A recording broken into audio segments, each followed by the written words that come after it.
नागपुर जिले के कामठी तालुका में एक बड़े भ्रष्टाचार का मामला सामने आया है, जो पूरी तरह से जनहित का है। पूर्व सभापति और कांग्रेस नेता प्रोफेसर अवंतिका रमेश लेकुरवाड़े ने गंभीर आरोप लगाया है कि भाजपा के सरपंच नितेश घुबड़े समेत ग्राम विकास अधिकारी, ग्राम महमूल अधिकारी और अन्य प्रशासनिक अधिकारियों ने मिलकर सरकारी जंगल को फर्जी तरीके से बेच डाला है।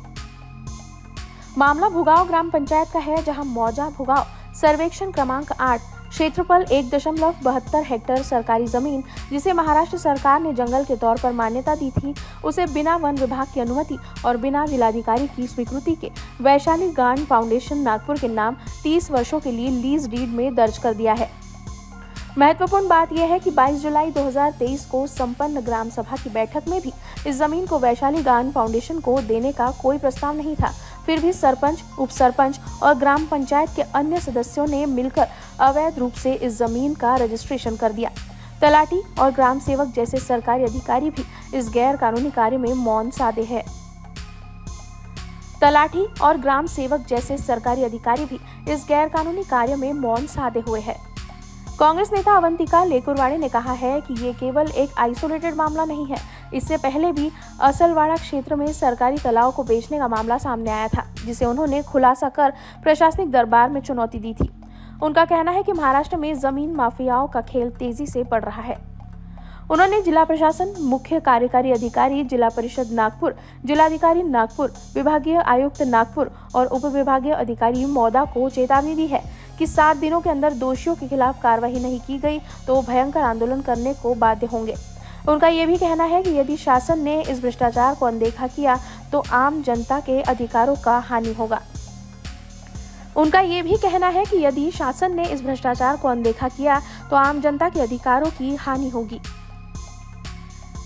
परंतु प्रश्न असे आहेत की झुडपी जंगलाच्या नावावर असलेल्या शेतीचा लीज डीड करण्याचा अधिकार हा ग्रामपंचायतच्या सरपंचाला आणि सचिवाला आहे काय?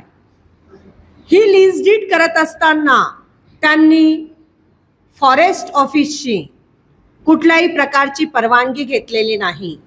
कालच आम्ही डीएफओ म्हणजे एक 10 दिवसाआधी आम्ही आरएफओ ला निवेदन दिलं होतं या संदर्भात, आणि काल डीएफओ मॅडम कडे आम्ही जाऊन आलो, चौकशी केली। त्यांनी सांगितलं आमच्या विभागाची कोणतीही परवानगी ही ग्रामपंचायतने घेतलेली नाही किंवा त्यानंतर आम्ही आरएफओ ऑफिसला गेलोय। 10-12 दिवसापासून आम्ही निवेदन दिल्यानंतर साधी चौकशी देखील फॉरेस्ट ऑफिसरनी लावली नव्हती। म्हणजे याचाच अर्थ कोणीतरी कुणाला तरी वाचवतंय असा दिसतंय। ज्या सरपंचानी हे कृत्य करायचं धाडस केलं ते भाजपाचे सरपंच आहेत। वैशाली गार्ड फाउंडेशन याच्या अंतर्गत जी समिती तयार करण्यात आलेली आहे, बाकी मंडळी भुगावचे मंडळी ते आपल्याला डिटेल देतील, त्याच्यामध्ये भाजपाचे पदाधिकारी आहेत। आणि ही जी लीज डीड करण्यात आलेली आहे, ज्यावेळी गावातील सगळ्या मंडळींना हे फार उशिरा लक्षात आलं, कारण ज्यावेळी त्या जागेवर ही वैशाली गार्ड फाउंडेशननी काम सुरू केलं, त्यांनी ताब्यात घेतली, त्यांनी शेती करायचं काम सुरू केलं, त्यावेळी गावातील मंडळींना ही गोष्ट लक्षात आली आणि ही बाब निदर्शनास आल्यानंतर गाव चिडून उठलं। आणि कधी नव्हे ते नागपूर जिल्ह्याच्या इतिहासात 1000 लोकांची तिथे ग्रामसभा झाली। गावातील लोक झाडून पुसून आले म्हणायला काही हरकत नाही। आणि त्या गावामध्ये ग्रामसभा झाली। ती ग्रामसभा लाईव्ह आहे, यूट्यूबला उपलब्ध आहे आणि गावातील लोकांचा रोष पाहण्यासारखा आहे। तर गावातील लोकांनी एकमताने ते रजिस्ट्रेशन रद्द करावं असा निर्णय पास केला। परंतु हा निर्णय पारित झाला 29 तारखेला ग्रामसभा, मागच्या महिन्याची 29 तारीख ना, 29/9।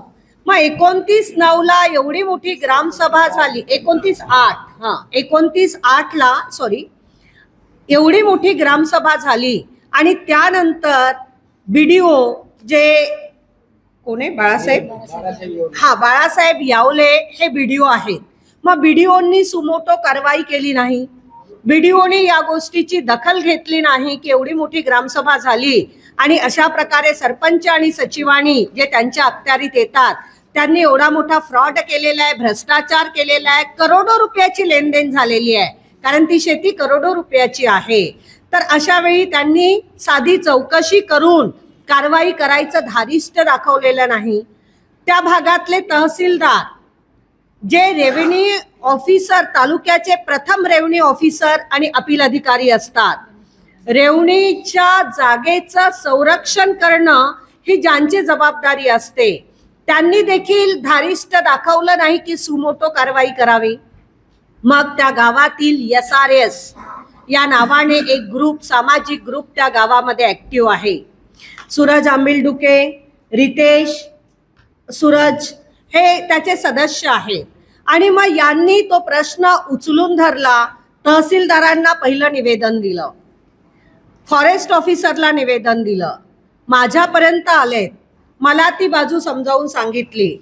आज आम्ही सगळ्यांनी जिल्हा परिषदला जाऊन निवेदन दिलं, विभागीय आयुक्तांकडे निवेदन दिलं आणि जिल्हाधिकाऱ्यांकडे निवेदन दिलं. DFOंना कालच देऊन आलो. अशा प्रकारे सर्वांना निवेदन दिलेलं आहे. परंतु अजूनही आम्ही संदिग्ध आहोत की खरंच यांच्यावर कारवाई होणार आहे का. आता सर्वोच्च न्यायालयाचा निकाल आहे झुडपी जंगल संदर्भात. तो निकाल काय आहे आपणा सगळ्यांना माहिती आहे. आणि त्या निकालाने शासनाला देखील या जागा देण्याची परवानगी नाही. मग अशा वेळी सरपंच आणि ग्रामपंचायतचे सचिव एवढं मोठं काम करतात, मग त्यांच्या मागे कोण आहे? चोरांच्या मागे कोणी महाचोर आहे का? कोणाच्या धारिष्ट्यामुळे एवढं मोठं काम करताय? आणि आम्हाला आश्चर्य वाटते की एकीकडे मी महिला बाल कल्याण सभापती असताना जिल्हा परिषदच्या साध्या सायकली आणि शिलाई मशीन आम्ही वाटप केल्या, त्याच्या चौकशा 7 महिन्यापासून सुरू आहे, पण अजूनपर्यंत त्या बिचाऱ्या महिलांना त्याचा लाभ मिळाला नाही, त्याचे पैसे मिळाले नाही. आणि अशा प्रकारे जमिनी ज्या विकल्या जातात, आणि हे पहिलं प्रकरण नाही कामठी तालुक्यातील. याच्या आधी आसलवाडा तलावाची 70 एकरच्या जमीनचा विक्रीचा करारनामा झाला होता, 70 एकर जमिनीचा. ती आपण अशाच प्रकारे आंदोलन करून त्याला थांबवून स्टे घेऊन त्याचं पहिलं पत्र निवेदन सगळ्यांना देऊन ती थांबवून ती शासनाच्या नावे केली. 2017 मध्ये तरोडी ग्रामपंचायत अंतर्गत असलेली 3 एकर झुडपी जंगलाची जागा अशीच एका मोठ्या व्यावसायिकाला देऊन टाकली होती. ती आपण वाचवली भांडणं करून. आणि आता हे तिसरं प्रकरण आमच्या निदर्शनास आलं. म्हणजे आमच्या निदर्शनात आलेले एवढ्यातले हे 3 प्रकरण आहे. मग असे कितीतरी प्रकरण तिथे असतील. आणि रजिस्ट्रारनी त्याची रजिस्ट्री कशी केली? रजिस्ट्रार हा एक अधिकारी आहे, मोठा अधिकारी आहे, आणि संपूर्ण कागदपत्र पाहिल्याशिवाय झुडपी जंगलाची रजिस्ट्री ही 3-2च्या स्टेट गव्हर्नमेंटला जातो, स्टेट गव्हर्नमेंट कडून मग तो केंद्र सरकारला जातो, आणि त्याच्यानंतर ती जागा एखाद्याला सुप्रीम कोर्टाच्या निर्णया आधीची प्रोसिजर मी सांगते, एखाद्याला देता येते. ही प्रोसिजर आहे. म्हणजे त्यावेळी देता जरी येत होती तरी ती जिल्हाधिकारी यांच्या 3-2च्या अंतर्गत तो प्रस्ताव स्टेट आणि सेंट्रलला जावा लागत होता, त्याच्यानंतर मिळत होती. मग साधा सचिव आणि सरपंच हा एवढा मोठा भ्रष्टाचार करतो, याच्या मागे नेमकं कोण आहे? असे अनेक प्रश्न गावातील लोकांना पडलेले आहे. आज सर्व पत्रकार बंधू आणि भगिनींसमोर आम्ही येण्याचं मुख्य कारण असं आहे की ही रजिस्टर्ड डॉक्युमेंट रद्द होणे एवढीच आमची भूमिका नाही, तर ही जी शृंखला आहे ती थांबली पाहिजे. सगळ्यात आधी तर गुन्हा दाखल झाला पाहिजे. सरपंच, सचिव, रजिस्ट्रार्ड, पटवारी या सगळ्यांवर गुन्हा दाखल झाला पाहिजे.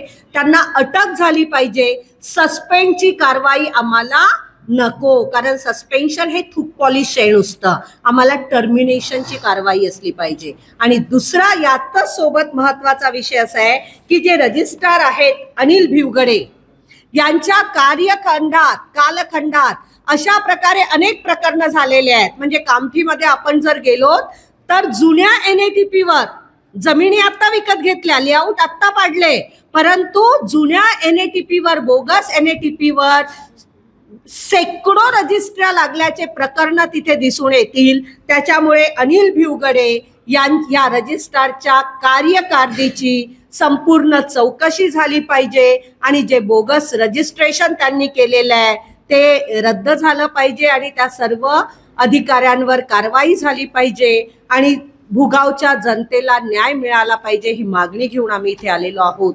आपण ही मागणी आपल्या माध्यमाच्या वतीने जनतेसमोर न्यावी, प्रशासनासमोर न्यावी आणि न्याय मिळवून द्यावा ही विनंती आहे.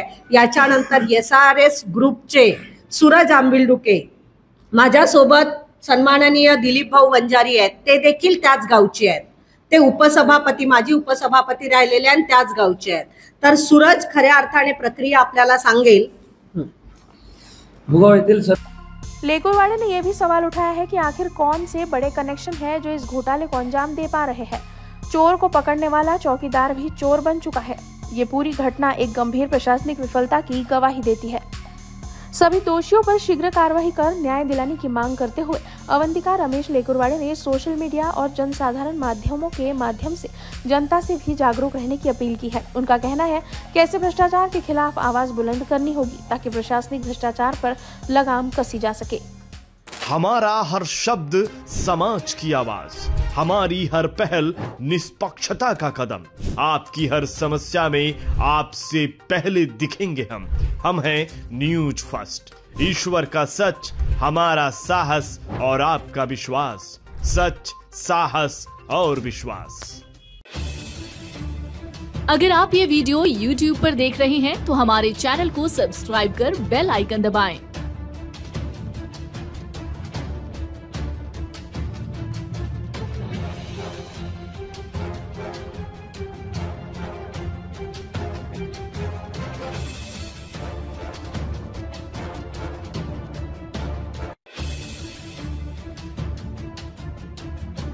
और Facebook पर देख रहे हैं तो हमारे पेज को लाइक करें